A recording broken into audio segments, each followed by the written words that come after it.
Hello and welcome to another episode of the Aim High podcast. I'm your host, Ben Shin, and today's guest is Masako Konishi.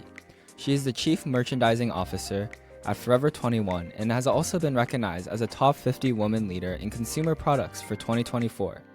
With leadership roles at Victoria's Secret, James Perse, and other major brands, she brings a wealth of experience in merchandising, product strategy, and brand collaborations. From luxury to fast fashion, she has led teams, shaped collection, and has driven innovation in an ever-changing retail landscape. Please welcome Ms. Konishi to the Aim High podcast. Thank you for being with us today. Thank you so much for having me, Ben, and so excited to be part of the AIM High community. So, the first part of the podcast is about your childhood and upbringing. Because this podcast is centered around being an Asian American leader in business, it is important to first understand each guest's childhood and upbringing as an Asian American. It is important to understand each guest's childhood and upbringing as an Asian American. Many of these ideas and moments when you were younger may have helped you be successful in where you are today.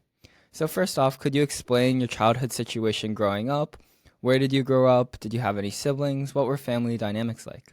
Definitely. So, my parents and my one older sister, along with my entire extended family, are from Japan. So they're all born and raised in Japan, and I'm actually the only person in my family with U.S. citizenship. Wow. So that kind of set me apart a little Hmm. bit. And I just happened to be in the US, or my parents happened to be here when they had me, Hmm. but they went back to Japan shortly afterwards. So, in a way, I think I kind of lucked out in being born Hmm. here.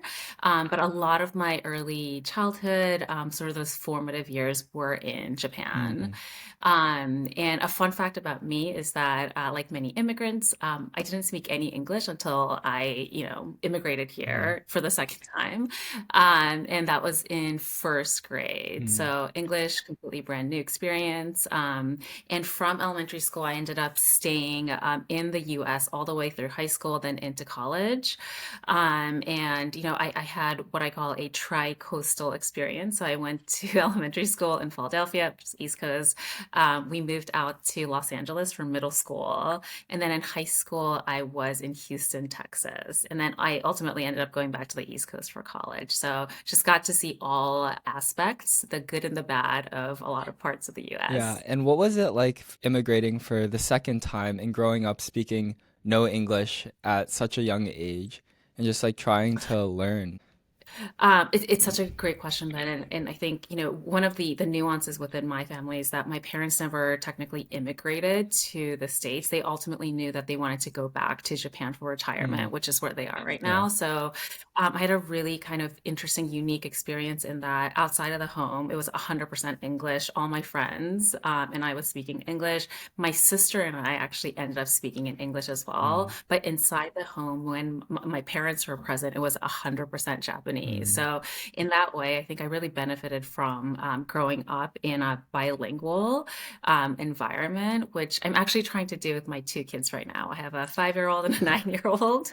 I speak to them in Japanese. They understand it, but they speak back to me in English. So maybe confusing them, but And then how did your parents like experiences kind of like immigrating to the US influence your perspective on work and success?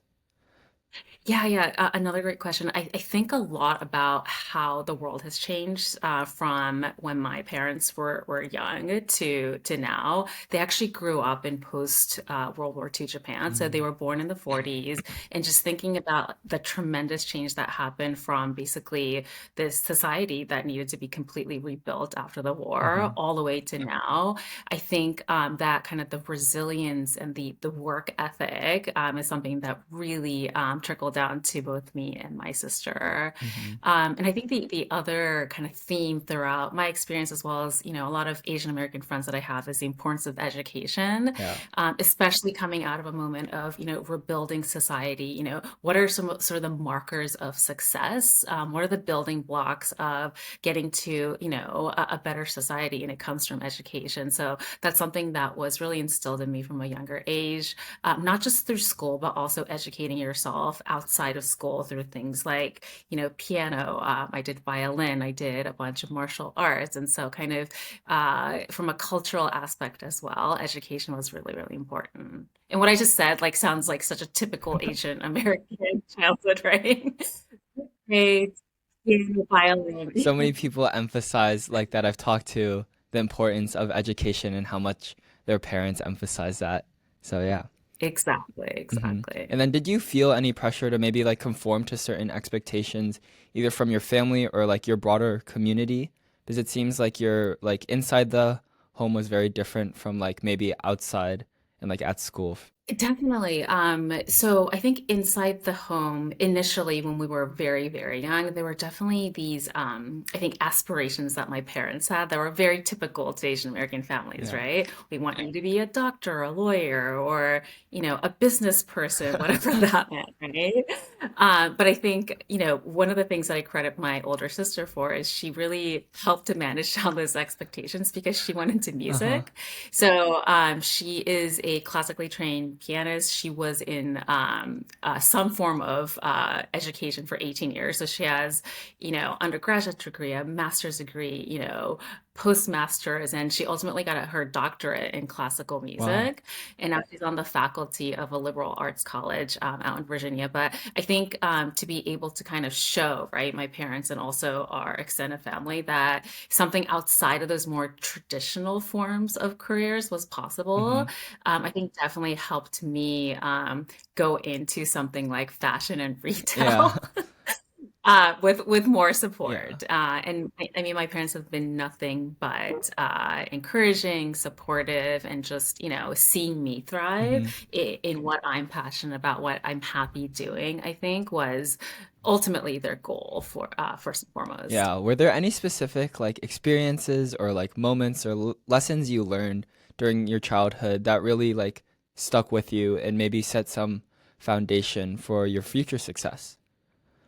Yep, definitely. I don't think it was one specific moment, but like we spoke about earlier, I moved around a lot every few hmm years. And, especially when you think about when you're in elementary school, middle school, even high school, to sort of move and almost reinvent yourself every Mm. 3 to 4 years. Yeah. I did that kind of naturally, right? But just thinking back on how difficult it actually was, and the resilience, right, that kind of engenders, I think that really kind of formed hmm a layer of resistance and like kind of persistence, right? Yeah. That the only way to be successful is to just pick back up the next hmm day and keep on going. And I think the other piece that was really important is living in these different communities within the U.S. and also having lived in hmm Japan. It makes you so incredibly open-minded mm because you see so many different types of people, so much diversity in thinking, right? Personalities, how communities operate. And I think in being in those different scenarios and in those different communities just creates this natural open-mindedness that I think is so important in anything that you do in business. Yeah. And do you think there was like a moment in your childhood or maybe just from your environment or just like what you're passionate as a kid that maybe set like what you wanted to do as a career path in retail or product? Yeah, definitely. So, no one in my family was, in fashion or retail per se, but I Yeah. think there's definitely an appreciation for the arts, hmm as you can see from where my sister ended up with hmm music. But I think one of the I think the influence points that I had was in having exposure to Japanese media in general, and especially things like, reading Japanese fashion magazines as I was growing up. There is such a focus on the power of brands, mm and if you, go back a few decades and think about the progression of things like, the luxury market, before China is what it is hmm now, Japan was the epicenter of, luxury consumption in all of Asia because they, really believed in all the brands representing something, right? hmm And I did a little bit of research on this, and apparently this also ties back to a post-war mentality that, when you're rebuilding society, like what post World War II Japan had to go through, they relied heavily on things like brands and appliances to know that it functioned well and it was high quality. And that type of emphasis and the importance of brands really like carried through hmm all the way up until now into things like, Louis Vuitton having a massive Yeah. market in Japan So I think just having exposure to that type of sort of the Japanese mindset earlier Hmm. on through things as simple as magazines and media really influence how I wanted to go into retail and fashion. And now, as we move on to the next part of the podcast, talking about education and earlier in your career, I was wondering just like what your college experience was like, and maybe if you knew exactly what you wanted to do when you were in college, or if you had to like figure that out a little bit later. Yeah, yeah, definitely. So I went to Harvard where, a majority of the incoming freshman class were all quote unquote stars in high school, um, in many different shapes and forms. And I think, for me, it was such a humbling Yeah. experience because it really level sets, right? The new normal of all my classmates are you know, we're coming from places where they were considered almost exceptional, Hmm. but it was really grounding and humbling, which is again, I think another trait that really helped me throughout my Hmm. career because building resilience, being open to kind of rejection, not being special, those are really important traits to Yeah. have as you're kind of going through your career in business. The other piece that I think was really important for me is that, there are certain kind of markers of success throughout high school, Hmm. right? You get the good grades, you do the extracurriculars, and it may not be the case now. But to get into good college, there are certain check marks, Yeah. right? Of like checking the Hmm. boxes, I've got these done, and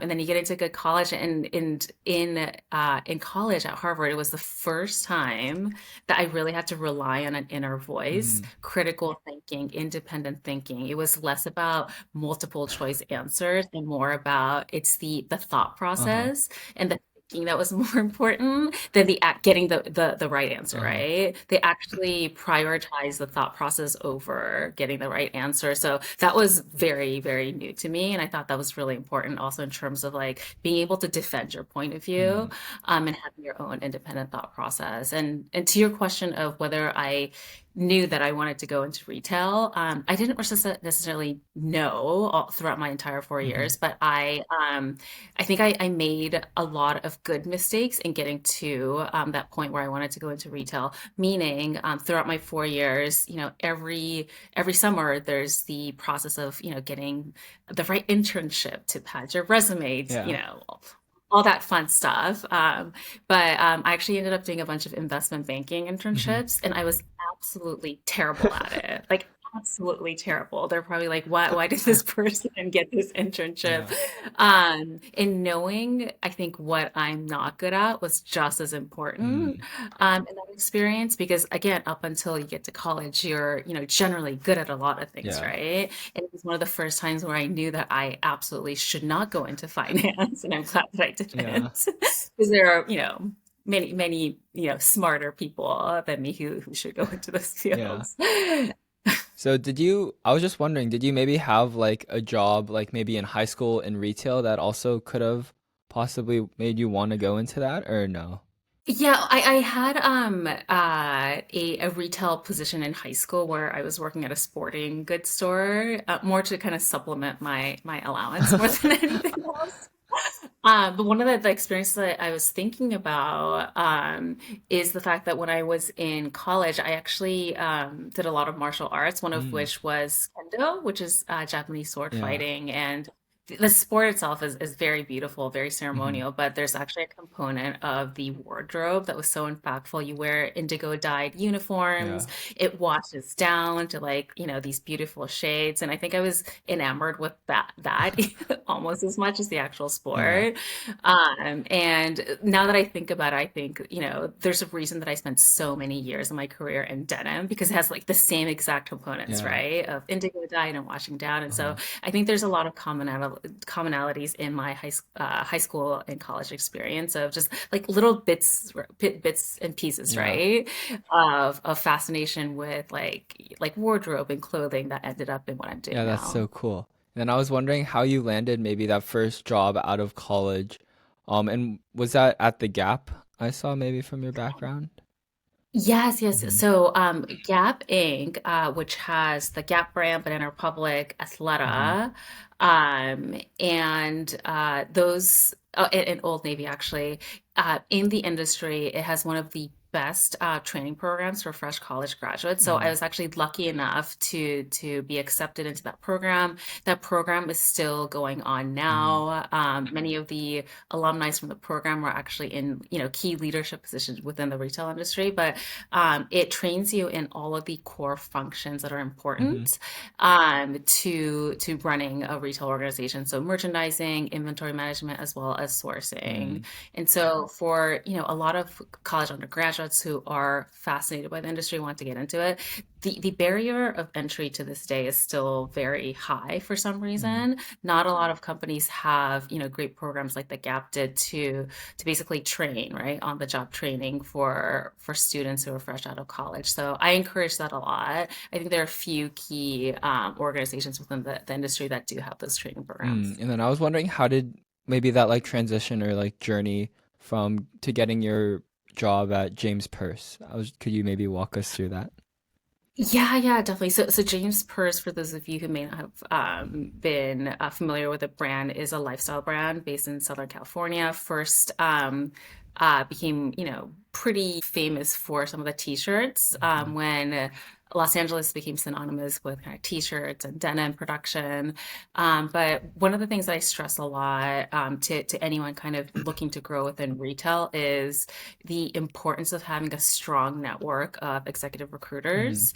And so even from, when I was like a merchandiser or like a merch manager or a director, you're constantly getting calls from recruiters. And even if it's not about that particular opportunity that you're interested in, to keep in contact with them, Mm-hmm. like always keep the line warm because there is going to be a day when that recruiter calls you for a fantastic new opportunity, which is what happened with James Purse. I've always loved the brand, never knew, right, how to get into the company, but a recruiter who had really, strong relationships with the James Purse brand, knew this opportunity to head up their international business and gave me a Mm-hmm. call. So always be networking. And as the head merchant at James Purse, what did your role consist of?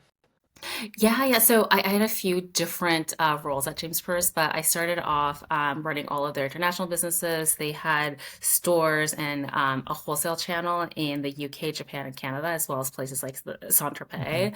And then I ultimately ended up running all of their merchandising. So as a merchant, in a nutshell, for anyone who asks what is merchandising, you're providing strategic guidance on products. So working with designers to say, hey, here's what works, here's, what doesn't, Yeah. right? Even if it means that the designer says it didn't work last season, but I want to try it again. Like you're their kind of strategic counterpart and their sounding board.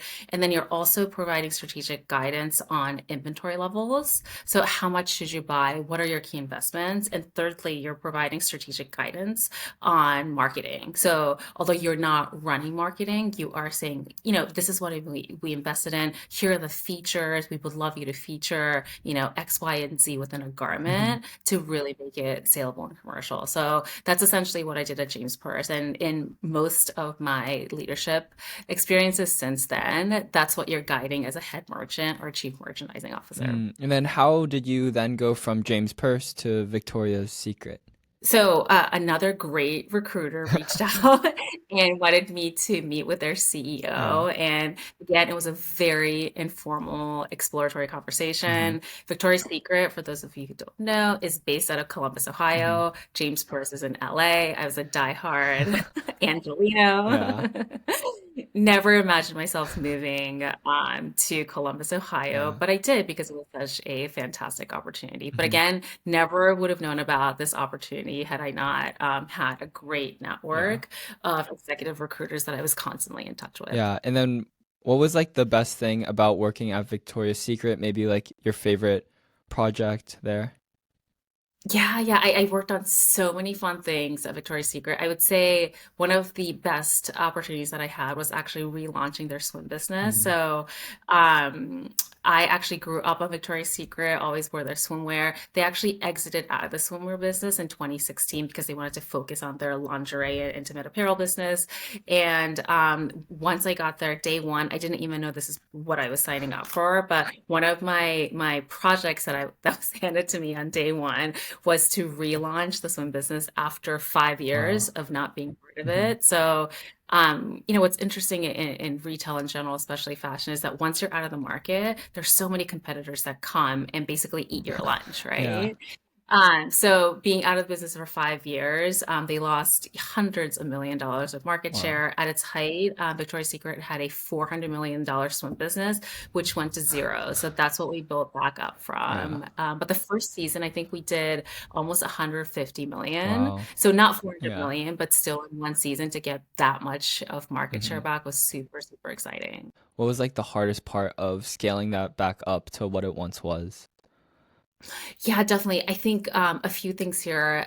In a vertical retail organization like Victoria's Secret, and when I say vertical, it's any fashion and retail company that designs and develops their own product. Mm. There is a set number of days and months that you need to get a product to market. I started with the company in August, and the mandate was to get the product to the store in January, Wow, which that's is really half the fast. amount of yeah, half the amount of time that a typical vertical retailer hmm has. So it was being super entrepreneurial, relying on, fits and patterns that already existed.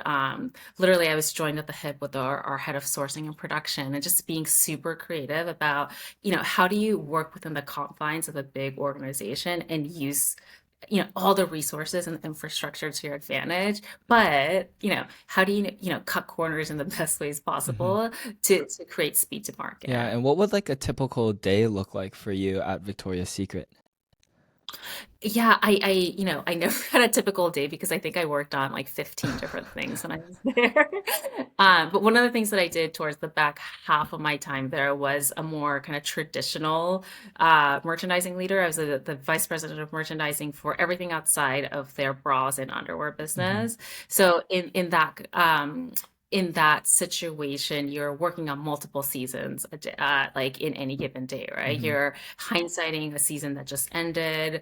You're kind of architecting the blueprint of a future season, and then you also have in season, like what season are you selling right now? hmm So in any kind of merchant's life, that's sort of the day to day, and every single day looks different based on where you are on the go to market calendar. And then I saw that at Victoria's Secret, you were an executive sponsor for All In, standing for Asian Learning, Leadership, and Innovation Network.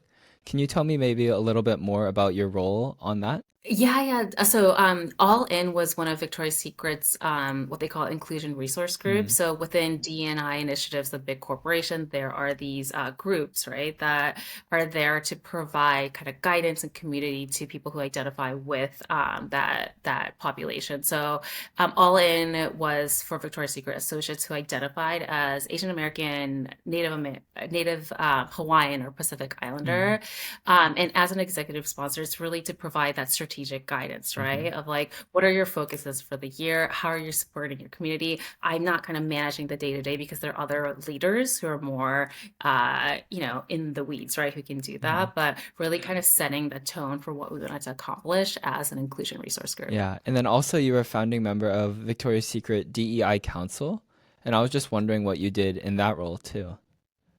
Yeah, definitely. So kind of like zooming out from what we just talked hmm about with this specific inclusion resource group, the Yeah. Executive Diversity Council was really around, what does D&I mean to Victoria's hmm Secret? And obviously, like I'm sure you've heard, there's a lot of conversation around D&I, Yeah. and I'm glad to see that Victoria's Secret, continues to stand by D&I.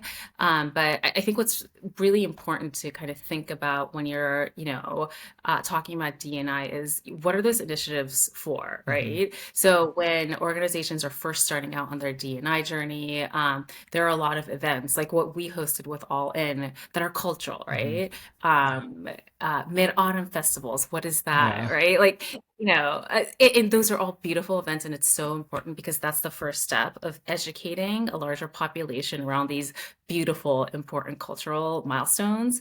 But in order for D&I believe, to be effective, is to take it one step further hmm and really think about what you can do to set that community up for success within the business, hmm right? And so maybe it's mentorship. Maybe there's a certain kind of community that needs executive sponsorship from people people in the C-suite so that they get more visibility. Like it looks different for every single situation, but I think to take it one step further from cultural education and really think about, right, how do we create a more diverse executive suite? Like all those things are Hmm. part of the work that we did with the council. Yeah, and then moving on to like your current career and your role now at Forever 21 as the chief merchandising officer. I was wondering what was your Yeah. transition like from Victoria's Secret to Forever 21, and was it from another recruiter? It actually was. It actually was. Um, yes, it was through an executive recruiter. I think one of the things that is so important, as you like, have a family and progress in your career, is just to be happy with where you're living, Yeah. because life is more than about just your job, right? Yeah. Nothing wrong with Columbus, Ohio, but my husband and I definitely knew that we wanted to get back to LA, Yeah. where Angelina was. This is where we want to raise our kids, Uh-huh. at least for the time being. So Forever 21 got us out to back to LA, I should say, because we were here before Yeah. that. And then just on a day-to-day basis, it's very similar to what we talked about earlier with what I did at James First, but it's just one level above, right? You're Mm. the chief merchandising officer. The way that I define my role in partnership with our CEO is that I really get to be the architect, right, of the product assortment. Mm. Which types of business do you want to grow? Which do you want to maintain? Which do you want to decline, right? Not everything has to grow. And to set the vision for Hmm. that is part of my role. And ultimately, how do we want to show up to the customer, right? Hmm. From a product assortment perspective is something that I influence. Yeah. And then I was just wondering what a typical day also looks like now in your role as the chief merchandising officer at Forever 21. Yeah, so we are very much fast fashion, Hmm. and we operate on an annual calendar that has 6 seasons. So on any given day, we're touching maybe 4 to 5 Yeah. seasons, which sounds really, really manic, but there is a method to the madness. It's anything from, doing a sketch review with our designers, picking out fabrics, and it all sounds really fun, Hmm. but there is, again, strategies that is grounded Mm. in that. And so in my role, I oversee merchandising and buying, as well as our entire design team. So it's my first role where I actually do have kind of full creative ownership Mm. of the product life cycle end to end. So that's been really Yeah. And then exciting. what is your favorite part of your current job? You know what? I'm working with just an incredible team, probably the most hardworking, some of the most passionate people that I've ever worked Hmm. with. There are people here who've been with Forever 21 for 20, 30 Wow. years, which is so impressive. And obviously, they've seen all the ups and Hmm. downs. And the other part that I think I'm so fascinated by that makes my job really super exciting is our main target customer is a Gen Z Hmm. customer, which is nothing short of fascinating, Yeah. right? That customer moves fast, and just to see where her purchasing behavior comes from, what influences her, it's changing all the time, and just to keep up with that Hmm. customer is a really good challenge that really keeps our entire team motivated.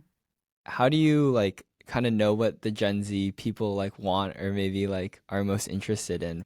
Yeah, yeah. So obviously you read sales all the Hmm. time, and one of the strategies that we do have is to make sure that we're not fully bought up to our inventory level. So we always keep a certain amount of money open so that we can quickly chase into Mm. trends. Our team lives on social media. We have to be where the customer Yeah. is, right? And gone are the days where trends get, dictated by the runway Yeah. shows 7 months out. Like that doesn't really happen anymore. Yeah. Like Hailey Bieber wears one thing and the next day it's on Yeah. Shein. So that's the world we live in. So we try to be where the customer is, which is social media and also a lot of lifestyle events. Mm. So we go to concerts, we go to festivals. Like we see what the customer is doing. We did a big activation around sorority rush Mm. events, which is a big end use that our customer is shopping for. So just constantly sort of like being on the pulse of what the customer is doing is very important for us. And then what skills or qualities do you think are essential for someone to be successful in your role?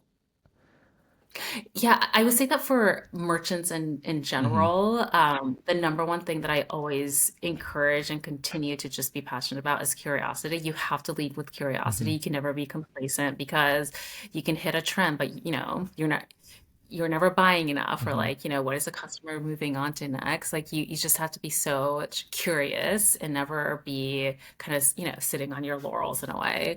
And I think, as you get further into your career, whether it's in retail or anywhere else, it's the ability to identify talent. Mm-hmm.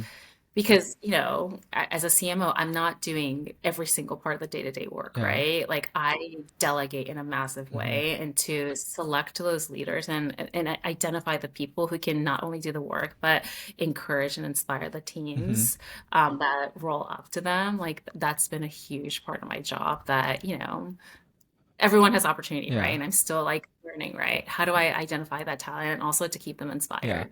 And I know you haven't been at Forever 21 for too long, but I was just wondering, where do you feel you have maybe made the biggest impact there? Yeah, such a great question. You know, I, the part of the kind of the myth of fast fashion, Mm-hmm. right, is that it's 100% fashion. And one of the initial diagnoses that I made about the business is that we were leaving so much money on the table because we weren't keeping in stock things that the customer always wants. Mm-hmm. So yes, there are trends that come in and out, but we were buying our entire business in that way. But there are things like, the perfect jean, the perfect Mm-hmm. t-shirt, like, sweatpants and, sweatshirts and great silhouettes that never go out of style, with a few tweaks. And we weren't keeping those in stock. So one of my key strategies for the past year or so has been to create that layer of stability Mm-hmm. within the assortment so that it's not so feast and famine. We were very feast and famine, and now we have kind of more of what we call assortment Mm-hmm. stabilizers, so that you're never going to hit 100% of the trends that are out there, and when you don't, right, you have something to rely Yeah. on to fall back And then I on. was just wondering, what was it like working for a Korean American CEO at Forever 21? Yeah, so incredibly inspiring. Before working for someone like that, I had never worked for an Asian Yeah. American CEO. And one of the organizations I actually work with is called Women in Retail, and also Women of Color in Retail. And they have a really great statistic about the fact that in retail and in fashion, for entry level jobs, women of Mm-hmm. color make up 21% of the population. And then once you get to the C-suite, that number plummets to Wow. 5.9%. So it's a staggering drop. So Yeah. just having the stats in my mind made it feel just, it was such an honor Mm-hmm. to work with a Korean American CEO, especially a female Mm-hmm. one. And to kind of, to see someone cut through, right? Mm-hmm. So many of those obstacles that Mm-hmm. exist, and get to the C-suite essentially of a multi-billion dollar Mm-hmm. company. Yeah, that's so cool. And then I was wondering, for prepping for this podcast, I read that Forever 21 recently filed for bankruptcy, and I was just wondering, how does this like affect your current role at Forever 21 and like your future job, I guess. Yeah, yeah, definitely. So, it's definitely not a straight line.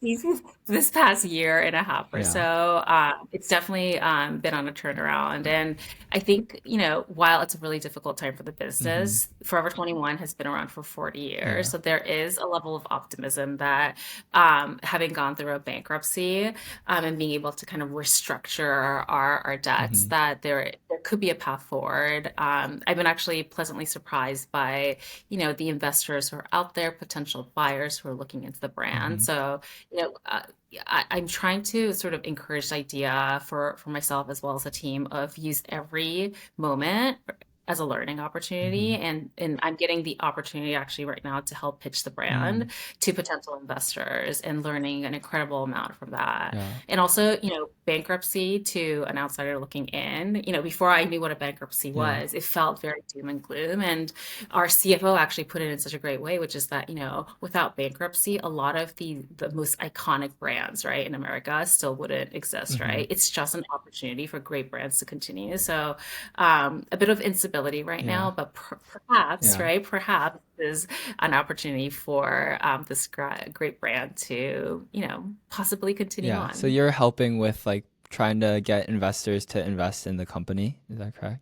Yes, definitely. Yeah. So we're partnering with, we have a great team of consultants and bankers who are getting the word out there. And, it's, in no way is it sort of, cupcakes and rainbows, but really partnering with, the teams that are still Hmm. here to possibly pave a way forward if there is Yeah. one. And you've spent your whole, like basically your whole career in retail. And I was just wondering what has kept you in this industry.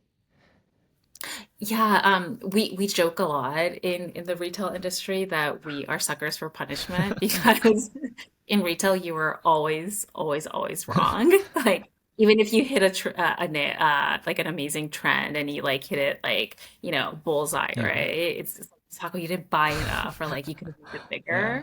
bigger. So we're suckers for punishment, but at the same time, I think what keeps me going is the fact that there is this magic in retail, really mirroring and also amplifying what's happening out there in the world. Mm. So, I've been doing this for almost 20 years at this point, and just seeing, take something as simple and iconic as a pair of jeans and like the iterations that it's went through, right? Hmm. So. Like when I first started out, like an assistant merchant in, women's denim, boot cuts were all the trends, and then it went to straight leg and it got skinnier to like skinny jeans and jeggings, and like in the last few years it's all about super baggy jeans, Hmm. right? And now possibly after 20 years the skinny jean is coming back, so just like what does that mirror, Yeah. right? And that influences what girls are wearing on top, and just seeing things like athleisure just absolutely skyrocket, Hmm. right?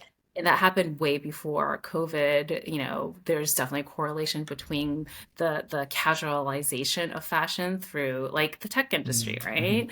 Mark Zuckerberg and his hoodies, and like there's all of that I think just I find so Hmm. fascinating to see how retail and fashion mirror and also like amplify what's out there in the Yeah, world. and then I was wondering what has been your like favorite collab you've done at Forever 21 because I know you work with like a lot of like brands and companies. Oh, it's such a great question. So some of our most successful collaborations, I would Hmm. say, are with big, like kind of iconic intellectual properties like Mm. Disney does amazing for us. Hello Kitty is, the hardest working kitty cat out there, right? Like Hello Kitty collab, anything that we do, like everything she Yeah. touches turns to gold. What I find most fascinating actually is that in the past few seasons, we've seen so much success in more unique, unexpected collaborations. Mm. Like film. So we did two, actually three in particular that were hugely successful, not as volume driving as something like a Disney or Hello Kitty, but we did a collaboration with the new Beetlejuice movie for Halloween, so Mm. the timing was perfect. We did something with the 20th anniversary of Mean Girls, and so when you think about the Gen Z trends around, 90s and Y2K, Yeah. like that was a huge moment for Hmm. us. And probably what got us the most press in the last few months has been our collaboration with Mm. Wicked, which obviously, like the film in itself was a cultural Yeah. phenomenon and just kind of ride the Hmm. wave. But at the same time, all of our collaborations are 100% exclusive to us. We design it in-house. It's not something that we just kind of buy from the Hmm. franchise. And So how do those like partnerships or like collaborations like work? yeah, so we have a great team that works on the ideation around Hmm. collaborations, and also we have existing partnerships that we tap Hmm. into as Yeah. well. But we also, our motto continues to be like, how do we position ourselves at the center of the cultural Hmm. zeitgeist? So, nothing that is sort of random or collaborating for the sake of a Hmm. collaboration. We wouldn't do that. We would always kind of just, try to keep the cultural Hmm. aspect top of Yeah. mind. As a leader in your field, I saw that you really value building cultures founded in trust and like fostering a sense of belonging on a team. So I was just wondering how this approach has influenced the way you lead and motivate your teams. Yeah, another great question. So I would mention a few things. One is the power of listening. Mm. Only through actively listening to your team at all levels can you create an environment where people feel not just heard, but that their voice is important, right? So I do that across all levels of my teams. And I think another thing that is really important is when we talk about trust, there are different ways that I think people think about trust and creating trust. And one way is, you have to earn my trust, Hmm. right? You have to work hard and, show me, right? I am the exact opposite, which is that I give trust freely Mm. until, someone gives me a reason not to. And, I really believe, and I have seen that a large majority of people who work in most companies are dedicated. They're super hardworking. Hmm. They want to do Yeah. good. And when you give them trust, they show up for you, Mm. right? Rather than sort of like holding back and that sense of kind of abundance, right? That we create an abundance of trust and we give it until someone, gives me a reason, not to give that trust, has been really successful in just creating these environments where there's open communication, there's trust, there's safety, which is also really Hmm. important. So those, I would say those two things have been really Yeah, effective. and then I guess like kind of adding on to it, like what is like your best piece of like leadership advice to become a better leader in the workplace? Yeah, that's such a great question. So one of the things that I found in my experience is that um, to not act is more detrimental than making the wrong Hmm. decision. And I think a lot of thought leaders have said something similar, but when you don't act, right? Indecision creates stagnation and indecision creates, lack of progress. And I think, in a leadership position, part of your reality and part of your day to day is that it's filled with ambiguities, right? And to cut through the ambiguities to make the best decision that you know how to with the information that you have is better, even if it's wrong, Hmm. right? Because there's a great saying around, fail fast, right? You made the best decision you knew how, right? With the best indications that you had. If it's wrong, you just pivot, right? At least you learn something, Yeah. right? And so that's what I encourage a lot of leaders, especially new leaders, to do, to like use your instinct, use all the data points that you have, but make a decision and make it Mm. quickly. Because if you, kind of sit back and don't make a decision, that's actually, exponentially Mm. worse. Okay. So now as we move on to the fourth part of the podcast, talking about challenges and overcoming obstacles as an Asian American, I was wondering, like, being an Asian American in a leadership role comes with its own sets of challenges. And I was wondering if you maybe face any of these challenges in your industry, particularly due to your background. Yeah, yeah. So I think a lot about the stereotypes that are out there. So I'm sure you've heard of things like the bamboo Yes, of ceiling. course. It's very real, Yeah. right? It's very real. Asian Americans being perceived as great workers, but not Hmm. leaders. It's very real because I've experienced it.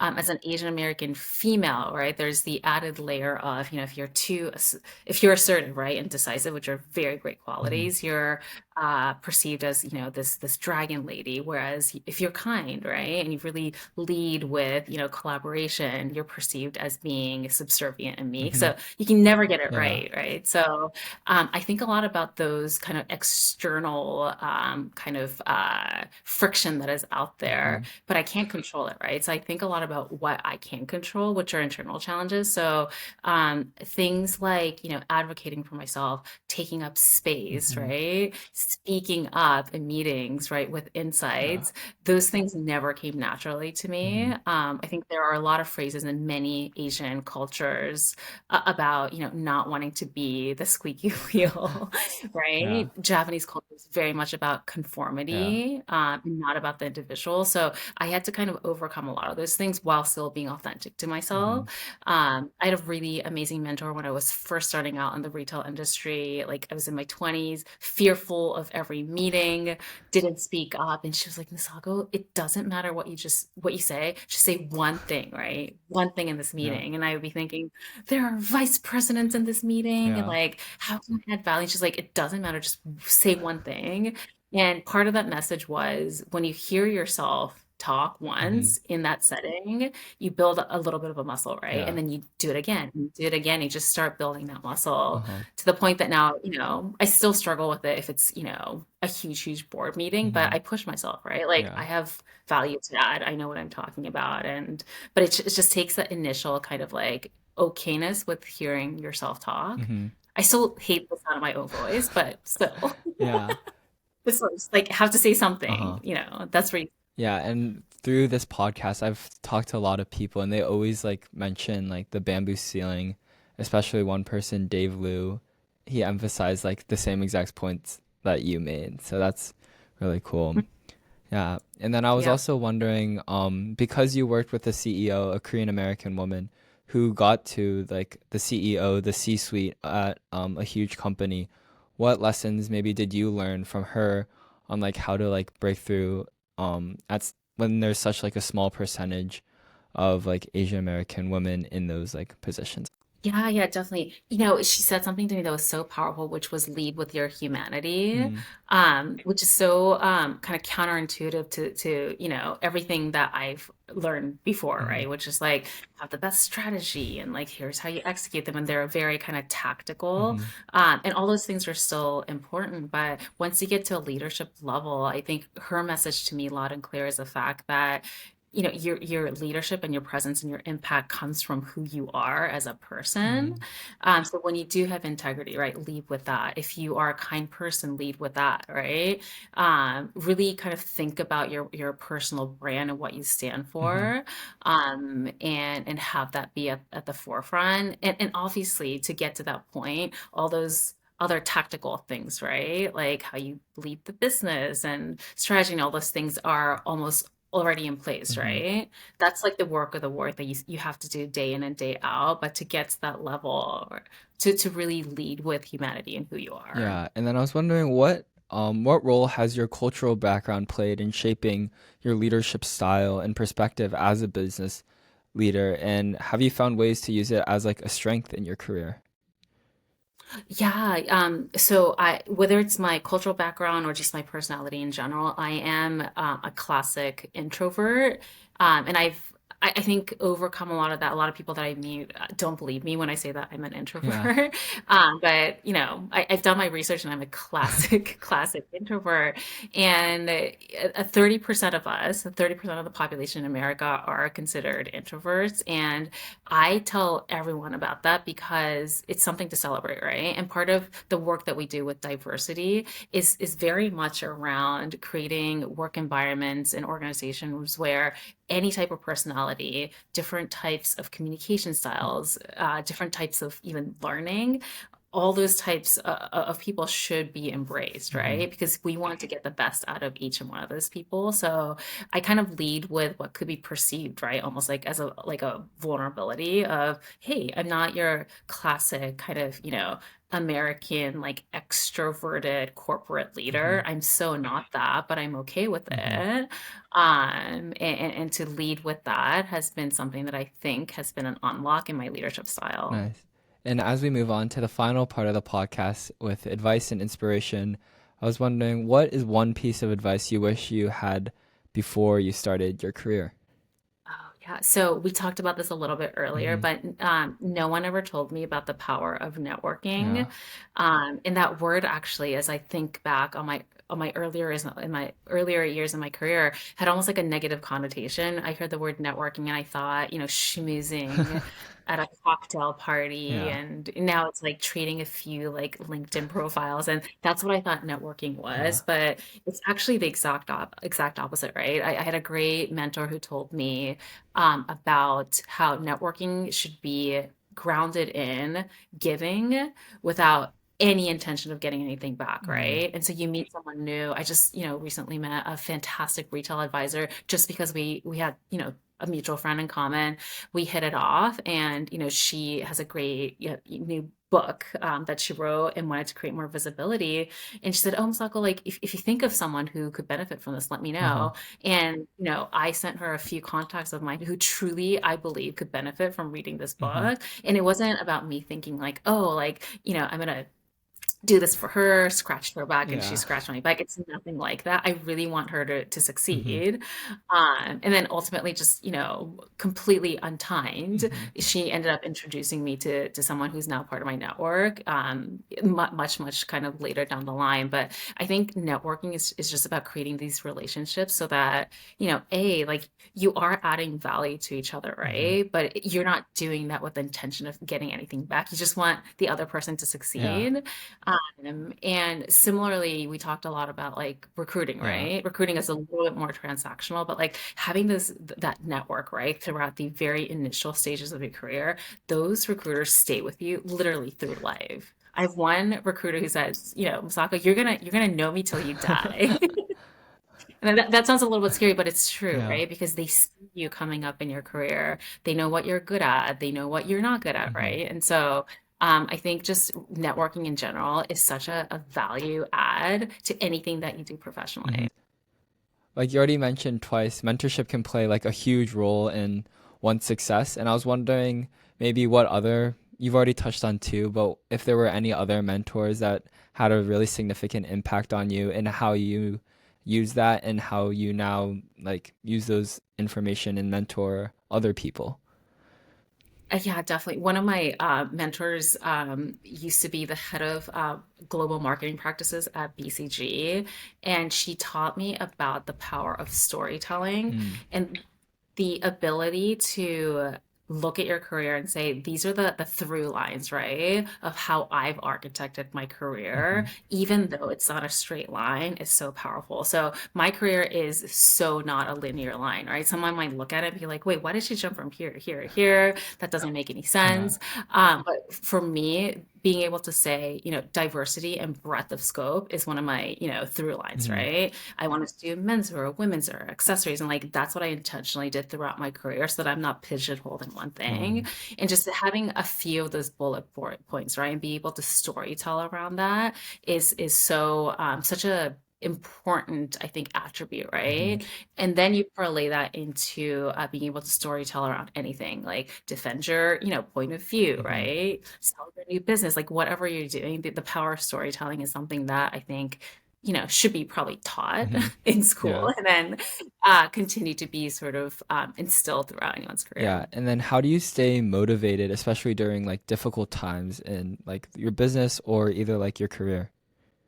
Yeah, definitely. One of the things that I've learned through a method called conscious leadership is to constantly lead from a place of curiosity. So, we're hardwired as human beings, right, biologically, to always detect danger and risk ahead of anything Yeah. else. And so, especially in times of, business instability, we're thinking of like, oh, bad businesses and bad sales trends like coming at you, Hmm. right? And so I'm constantly, like every single day, trying to elevate from that and thinking about, as a curious person, right, Hmm. who wants to solve this problem, how do I look at our current situation? And that slight kind of pivot in mindset Hmm. has been really helpful to just kind of snap out of this like kind of caveman mentality of like, you know, all the risk and all the Yeah. dangers and like dinosaurs and monsters coming at you. Yeah, and for the final question, what's the best, like, what's one piece of advice you would give to someone maybe young and wanting to get into like being a merchant or merchandising and like product, like your job? Yeah, yeah. I'm gonna generalize just a bit because the best piece of advice that I actually got in any function within retail is to always start with people Mm. because they take care of the customer, which takes care of your profitability, right? And so, we tend to, and myself included, tend to kind of jump into the granularity of like, what can I do as a merchant? And all those things are still important, but I always encourage kind of zooming out and thinking about like, okay, everyone is here at this organization or company or this brand because we're meant to be here, Hmm. right? What is each person's dreams, aspiration, like focusing on, even things like, what do you want to accomplish here at this company? What's your career trajectory? And some people say like, I actually, want to end up as chief merchandising officer in Masako. How do I get there? And Hmm. like understanding people's passions actually allows you to help them do their job better. And that ultimately they're taking care of your customer. And when you take care of the customer, you have more more sales and better profitability. All right. Well, thank you so much for being on the Aim High podcast today. It was really great talking to you. You had lots of great advice, and I love learning about your career journey. So thank you so much.